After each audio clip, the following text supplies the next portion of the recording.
Olá, sejam muito bem-vindos ao Conexão BR, o podcast do BR Offices, um espaço com escritórios prontos para que a sua empresa tenha sucesso aqui em Brasília ou em Goiânia. Eu sou Vivi Costa, sou jornalista e é um prazer conduzir esses bate-papos em Outubro Rosa, um mês dedicado a incentivar mulheres a terem o autocuidado e prevenirem o câncer de mama.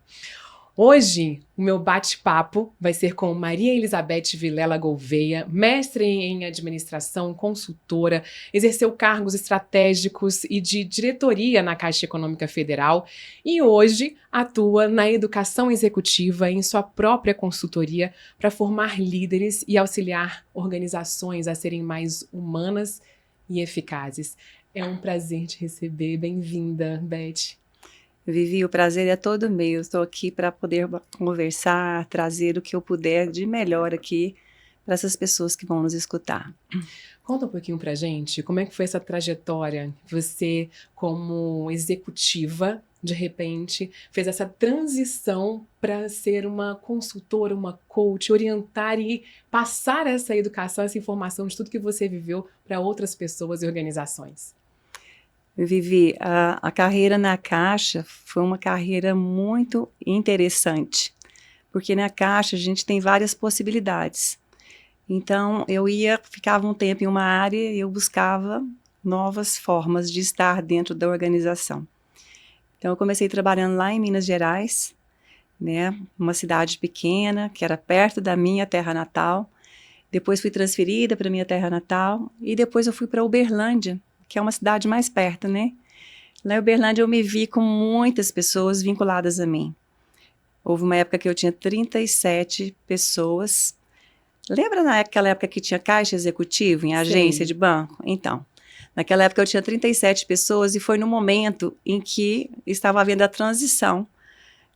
Os clientes estavam sendo direcionados para fazerem seu autoatendimento. Então, nós precisávamos cuidar dos clientes para que eles se aculturassem naquele novo momento organizacional. Mas eu tinha meus subordinados. E aí, eles eram caixas, eles seriam o quê a partir dali? Era muita mudança para poder conduzir. Como é que eles iam ter valor dentro da organização se eles sabiam tão somente ser caixas? Então, naquele momento, eu fiz uma pós-graduação em gestão de pessoas para eu fazer melhor o meu ofício, para eu cuidar daquelas pessoas. E foi muito interessante porque eu pude me sentar com cada um deles e conversar sobre visão de futuro. Quem é você agora? Quem você pode ser a partir dessa transformação organizacional? Então, foi um momento bem interessante de carreira. Trabalhei também em superintendência regional de Uberlândia, lá na Caixa, né? E era legal que nós tínhamos 40 unidades ao redor que eram vinculadas. E naquele momento também foi muito desafiador, porque quando a gente está numa agência, se a gente erra, o erro é local. Quando a gente comanda uma região, quando a gente erra, o erro é regional. Então, aumentou a responsabilidade, né? E você era responsável por tudo isso? Eu, junto com outras pessoas. Eu tinha um cargo importante, meu cargo era divisão de aplicações comerciais. Então, os créditos da pessoa física e jurídica, a gente repassava orientações, orientava as unidades. E aí, eu tinha muita vontade de vir para Brasília, sabe, Vivi? Porque quando a gente trabalha na Caixa, na ponta, a gente opera. Mas eu tinha muita vontade de trabalhar no estratégico, pensar, né, criar. E às vezes eu vinha para Brasília em grupos, destacada, trabalhava por um tempo, voltava. Recebi alguns convites, aí eu recebi os convites, eu pensava assim, vou ou não vou? Até que teve um convite que foi muito legal. Eu subia 3 níveis na carreira. Daí eu vim para Brasília. E já para esse cargo mais estratégico? Não, eu estou te contando um pouquinho para você ver como é que chega lá. Aí eu vim para trabalhar com programas de santas casas e hospitais filantrópicos. Daí eu fui e falei, eu tenho que trabalhar produtos e serviços, eu preciso ter formação para isso. Aí fui fazer uma pós-graduação na FGV. Aí eu fiz finanças, né, para eu poder ficar boa para aquilo ali. Como é que eu discutia a precificação de produtos, de serviço e tudo. Então foi um passo importante. Entretanto, como eu falei que a gente muda dentro da Caixa, eu buscava mudar, Aí fui trabalhar depois na área de desenvolvimento urbano, com programas sociais. Foi preciso entender mais de gente. Daí eu fiz uma pós-graduação em excelência humana. Então foi muito bom, porque assim, a gente consegue chegar mais perto da população que a Caixa atende. Já foi se aproximando do que você realmente queria e buscava. Isso. E fui andando na carreira e virei consultora de vice-presidente. Então, assim, num lugar muito estratégico, sabe? Aí eu comecei a olhar também o que eu poderia fazer para o além. A hora que eu fosse sair da Caixa, o que eu ia fazer, né? Comecei a estudar também para me preparar para esse espaço. E aí depois eu fui convidada para ser diretora. E a diretoria foi a diretoria de organização e estratégia da Caixa. Uma diretoria muito importante, ela cuidava do plano estratégico da organização, cuidava assim, articulava, porque nada é feito só, né? A gente cuidava da arquitetura organizacional, toda a abertura, fechamento de unidade em nível nacional. Entendi.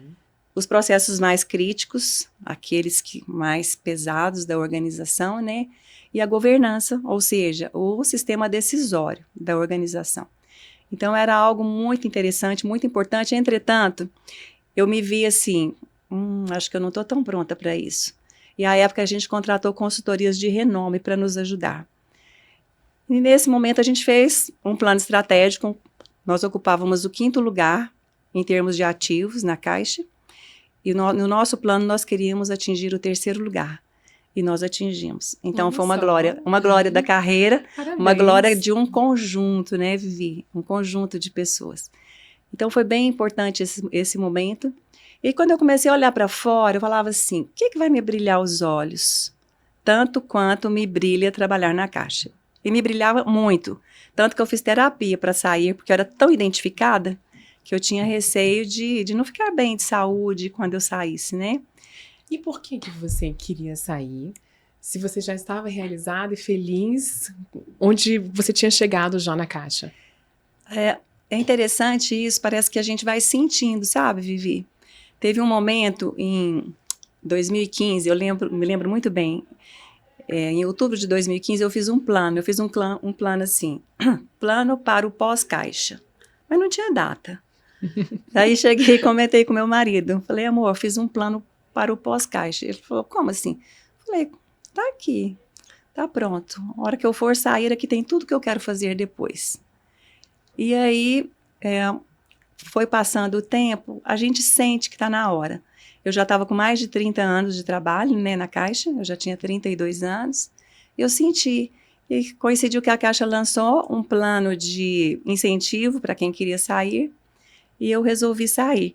E, como eu te falei, eu vinha me preparando para a saída. Então, eu já tinha feito um curso de coaching, porque o que eu encontrei, que eu achei que poderia ser interessante para o meu segundo tempo de carreira, Você já foi fazendo. Era trabalhar com pessoas, eu queria desenvolver pessoas. E eu já tinha feito, estava começando a ter cliente, então aí tomei a decisão e saí e vim aqui para o mercado, né, empreender.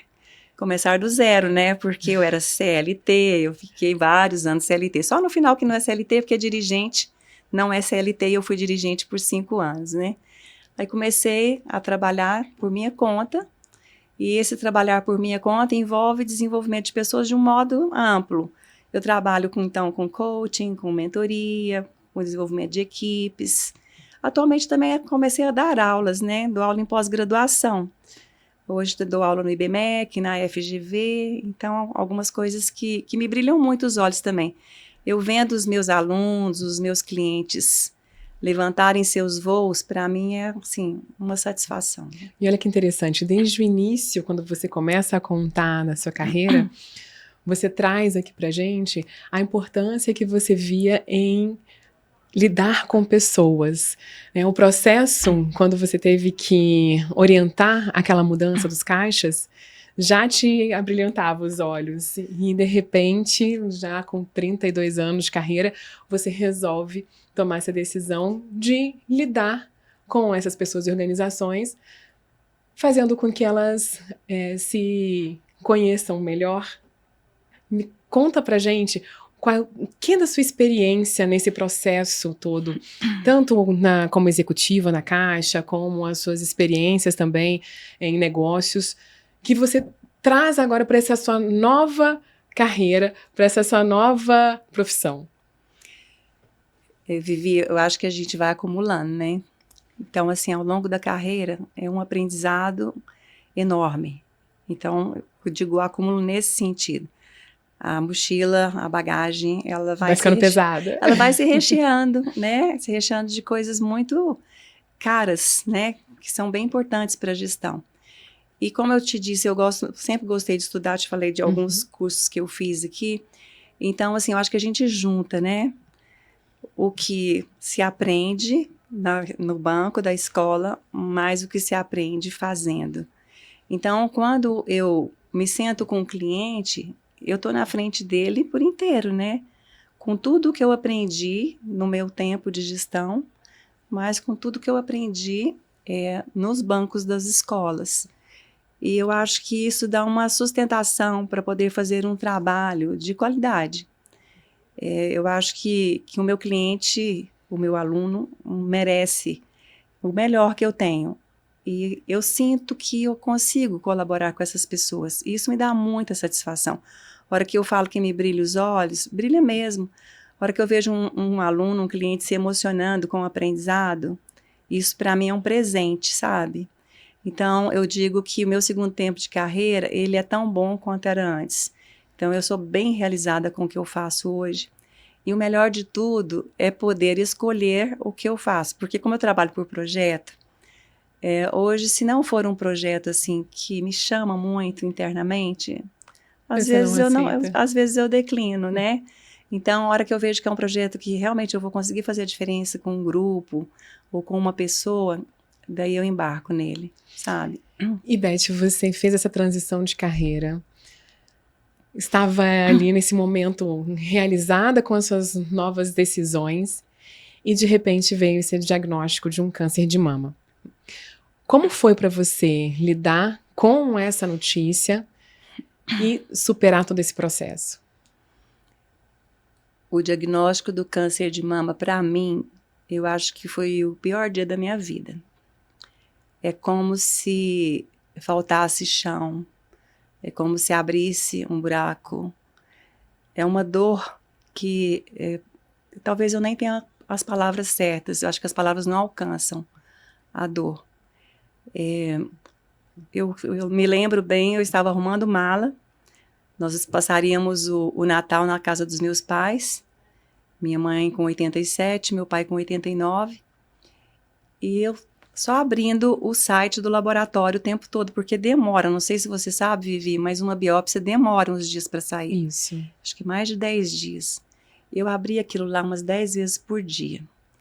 Uma e ansiedade. aí meu marido falava assim, não vai sair antes do Natal. Então, mas eu vou olhar de novo. Aí no dia 24 de dezembro, foi o dia da notícia, né? Nossa, na véspera de Natal. E eu chamei meu marido e falei, deu, é maligno. E nessa hora, já foi assim, eu inundada de lágrimas, porque não dá pra gente segurar. Não deu pra eu segurar, pode ser que tenha outras pessoas que tenham outro comportamento, né? É uma coisa que dói demais da conta. Eu sempre pensei que eu nunca ia ter câncer de mama, porque não tem na família do meu pai, não tem na família da minha mãe. Eu pensava que pudesse até ter câncer em algumas outras partes do corpo, mas de mama eu nunca imaginei que eu fosse ter. E foi um choque. Um choque terrível, e claro que nós cancelamos a viagem, né? Como viajar para a casa dos meus pais naquele estado? Eu não tinha a mínima condição de estar com eles. E eu me lembro que eu chorei 31 dias, sabia? Direto. Eu falava para o Edilson é meu esposo, eu dizia para ele assim, eu estou vazando nos primeiros dias, depois eu falava assim, eu estou derramando, depois eu falava, não, eu estou gotejando. Até que no dia 25 de janeiro, eu falei para ele assim, amor, hoje é o primeiro dia que eu estou inteira, assim, que não caiu nenhuma lágrima. O que passou pela sua cabeça? Olha, o que passava na minha cabeça? Eu me via sem cabelos, sem sobrancelha, eu me via pálida, eu me via magra, eu me via cheia essas coisas que coloca para ir na veia, com ligações venosas. E quando a gente começa a ir nos médicos, a gente vai vendo muitas pessoas, assim, com o turbante, uma pessoa de peruca, uma pessoa carequinha mesmo. E é muito ruim ver isso. E eu pensava assim, será que eu vou ter que passar por tudo isso? É. E você acabou projetando algo que você até não precisou vivenciar. Isso, então. Aí, com esse diagnóstico todo, né? Vamos procurar médicos, só que você acha médico entre uma semana, entre Natal e Ano Novo? É difícil, Nossa, né? logo uma semana que todo mundo tira de recesso. Então, assim... E aquelas horas, aquela semana, parece que vai durando um mês. Um século, eu acho, nem um mês, não é? E aí, primeiro eu tentei um contato com uma médica que nós conhecíamos de longa data, não conseguimos. Aí a gente foi lá pessoalmente, eu e meu marido. Fechado, falando que só dia 2 que teria atendimento, né? Aí a gente foi num hospital de renome, em Brasília, mas sem conhecer ninguém. Mas eu precisava fazer uma consulta. E fiz, com um mastologista e um oncologista. E eles já disseram de cara, o seu caso é a cirurgia, só tem que definir o tamanho. Se vai ser uma parte do seio, se vai ser o seio inteiro, se vai ser os dois, o que você vai fazer. Para definir ali o tratamento. Então essa notícia eu já tive de cara que eu precisaria. Agora, os procedimentos decorrentes só se saberia depois se eu iria precisar de radioterapia, de quimioterapia, isso não teria como antes de fazer o procedimento cirúrgico para ver o que acontecia depois com os achados que tirasse da cirurgia, né? E você logo depois que descobriu, passou por todo esse processo que é o de medo, de ansiedade, quando você decidiu fazer esse exame, você tinha sentido algum sintoma, tinha percebido algum nódulo? Fazia tempo que você não fazia o seu acompanhamento? Como foi? Não, eu sou bem disciplinada com a minha saúde, Vivi. Eu faço check-up anualmente e eu faço um check-up executivo. Eu fico lá por 5 horas e é como se fosse um scanner geral no corpo.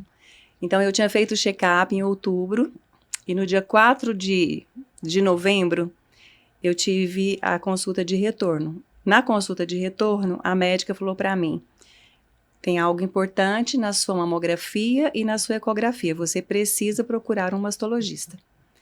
Então já foi no seu check-up? No check-up. No ano anterior, que eu tinha feito em outubro de 2023, não tinha nada, eu não tinha nem nódulo no seio, de espécie alguma.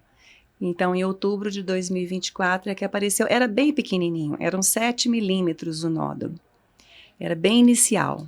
Quer dizer, a prevenção, esse check-up, no seu caso, foi fundamental para poder conseguir fazer esse tratamento de uma forma menos invasiva. Foi fundamental porque, além de ser pequeno, não tinha aquela velocidade alta de proliferação. Não era tão agressivo. Não era tão agressivo, então isso foi um dado super importante para o sucesso do meu tratamento. E Beth, foram 31 dias, como você disse ali, de lágrimas. E como foi para você sair desse processo de uma tristeza, de um choque, para perceber que você podia retomar a sua vida com força total? Vivi, tem algumas coisas que eu não te contei, mas que eu acho que são super importantes eu te contar, que é o seguinte. Por mais que doesse daquele tanto, que eu estivesse sofrendo tanto, mas no fundo tinha algo que me dizia que ia ser de sucesso. Eu fui lá na Praça dos Cristais, que eu adoro aquele espaço. É maravilhoso. Eu fui lá, eu rezei no dia 25 de dezembro e eu prometi ali naquele espaço que eu ia voltar lá na cura para agradecer. Então eu tinha aquela perspectiva da cura. Além disso, eu fui naquela igreja perto da torre de TV, Nossa Senhora de Schoenstatt, acho que é isso. Isso, o nome. Exatamente. Rezei lá também e me comprometi que eu ia voltar lá depois da cura para poder agradecer. Fiz outras coisas também. Eu fiz um tratamento espiritual muito bonito. também que me ajudou bastante. Eu fiz também terapia o tempo todo. No dia do diagnóstico, eu já pedi uma sessão de emergência, porque eu não conseguia me controlar. Daí a minha terapeuta me apoiou naquele dia. Então, assim, tinha a dor, mas também tinha um lado da esperança, mas era muito forte a esperança. E também, Vivi, uma coisa que é muito importante é o apoio das pessoas amadas. E aqui eu destaco, assim, fortemente o meu marido em primeiro lugar, né? Mas também pessoas muito próximas, tipo os meus irmãos e alguns amigos mais chegados. Então, essas pessoas foram muito importantes para poder estar comigo e caminhar comigo nesse momento. Pra não se sentir sozinha, né? Me dando apoio, me dando sustentação. Eu não gostava muito de falar com as pessoas, sabe? Porque quando eu falava, eu chorava muito. Mas no WhatsApp, rolava muita coisa. Conseguia conversar por ali. Eu achava menos difícil. Achava menos difícil. E tem um ponto também que é importante eu contar, que é o seguinte. Tem uma prima do meu marido que fez a mesma cirurgia, ela é médica, o marido dela é médico e ele foi meu ginecologista. Então, meu marido me chamou para fazer uma conversa com eles. E essa conversa foi tão boa, sabe uma conversa que descortina? Te acalmou. Me acalmou e eu decidi qual seria o procedimento, que foi fazer a mastectomia radical bilateral, já com a inserção das próteses ao mesmo tempo. Então, foi muito bom conversar com eles, porque são pessoas de confiança e que nos amam. Então, assim, aquela opinião foi muito importante pra gente. Não foi bem uma opinião, eles não deram a opinião, eles contaram o que eles resolveram. Então, serviu de espelho. E esse processo da dúvida é um processo que mais te deixa insegura, ou é um processo mais difícil também? É difícil, mas tem umas coisas que ajudam. Por exemplo, não sei se você sabe, 1 em cada 7 mulheres tem câncer. 30% das mulheres que tem de novo. Minha médica falou assim, Beth, você tem 60 e poucos anos. Se você viver 90, você tem mais 30 anos de possibilidade de ter que passar por um processo desse, caso você opte por tirar só a parte que tem o câncer hoje.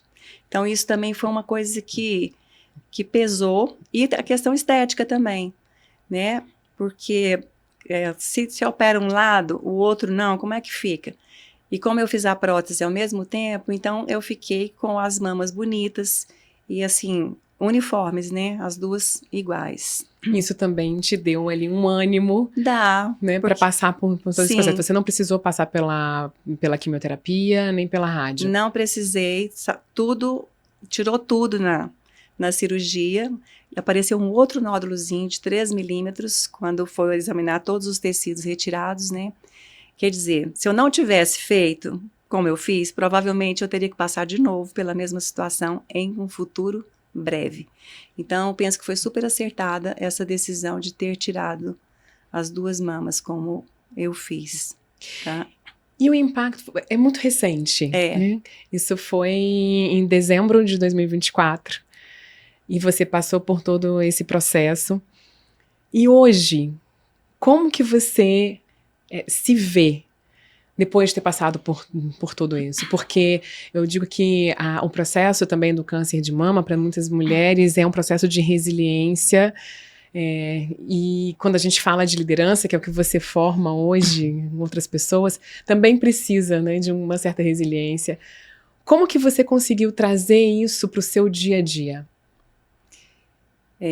Eu acho que a questão de ter sido exitoso dá uma energia muito boa, Vivi. Porque hoje eu estou super bem de saúde. Estou vigorosa. Meu cérebro parece que está funcionando melhor do que funcionava antes. Isso é maravilhoso. Então, assim, eu acho que... um aprendizado, assim, que é bem importante é a relativização das coisas. Eu explico. Às vezes eu ficava bem, assim, ansiosa antes de uma coisa nova. Por exemplo, vou dar aula num lugar novo. Ficava nervosa. Agora eu não estou ficando mais. Sabe o que acontece comigo? Eu falo assim, passei por algo tão mais difícil. Sabe isso como? Te ajuda? Isso me ajuda. Então, vou fazer uma palestra agora, semana que vem, uma palestra para 500 pessoas. Eu nem estou nervosa, estou de boa. Maravilhoso. Eu estou me planejando e estou tranquila, assim, vou fazer o melhor que eu posso, mas eu não estou naquele lugar que eu passei muito fortemente nesse tempo antes da cirurgia. Eu estou agora com 6 meses já, fui operada dia 20 de março, então estou totalmente recuperada fisicamente, faço tudo que eu fazia e até mais um pouquinho. Porque agora eu comecei a dar umas corridinhas que eu não corria antes. Ah, que bom, passou a se cuidar mais. Você Sim. acha que você sai fortalecida? Eu acho que eu saí fortalecida e também com uma alegria de viver maior do que eu tinha. Não é que eu era de mal com a vida, não, mas eu acho que eu dei um upgrade. Um upgrade na minha alegria de viver. Eu acho que sim. Então é muito aprendizado, e aprendizado bom, sabe? E Beth, o que você deixa de mensagem para as mulheres que acumulam tantas funções e que são empreendedoras e de repente se veem numa situação de um câncer de mama, de ter que de repente dar uma pausa no seu trabalho, na sua vida, que às vezes não tem um apoio, enfim, qual é a mensagem que se pode deixar para as mulheres? Eu acho que o principal é que nós é que cuidamos de nós mesmas. Então, cada uma, mesmo na vida turbulenta que muitas mulheres têm, às vezes com jornada dupla, cuidando de criança, cuidando de casa e tudo, há que se reservar um espaço para se cuidar, para se olhar. E para quem ainda não está com uma rotina de exames periódicos e anuais, essa é a recomendação que eu deixo. Porque o meu caso foi exitoso, porque pegou no começo, então foi possível um tratamento de sucesso. E é tão de sucesso que eu não tive que fazer quimio nem rádio. Estou hoje tomando medicação, é uma medicação que toma por 5 anos, mas ela é preventiva. Então é algo que é muito fácil de me adaptar, de avançar no tratamento. Então, o que eu deixo para vocês que escutem, mulheres, é que vocês se cuidem de verdade. Procurem espaço em suas agendas para se cuidarem. E Beth, você também tem um trabalho junto com organizações, de líderes em organizações.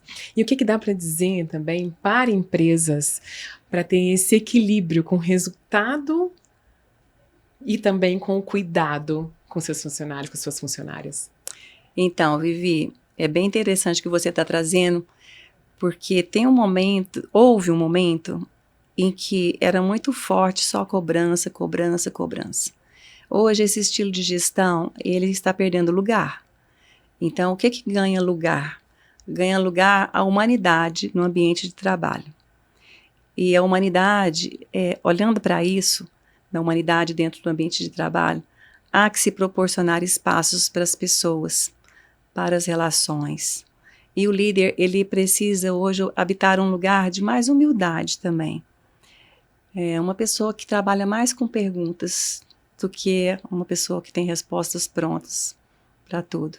E eu digo mais com perguntas por quê? Porque a partir das perguntas é que se constrói coletivamente, é que se faz uma gestão mais democrática, mais conversada, mais compartilhada. Acho que é por aí, Vivi.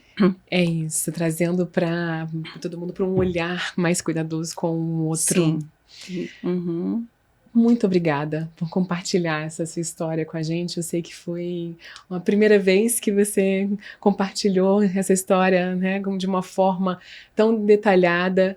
Então, te agradeço por isso, porque eu tenho certeza que vai servir como exemplo, inspiração para muitas outras mulheres.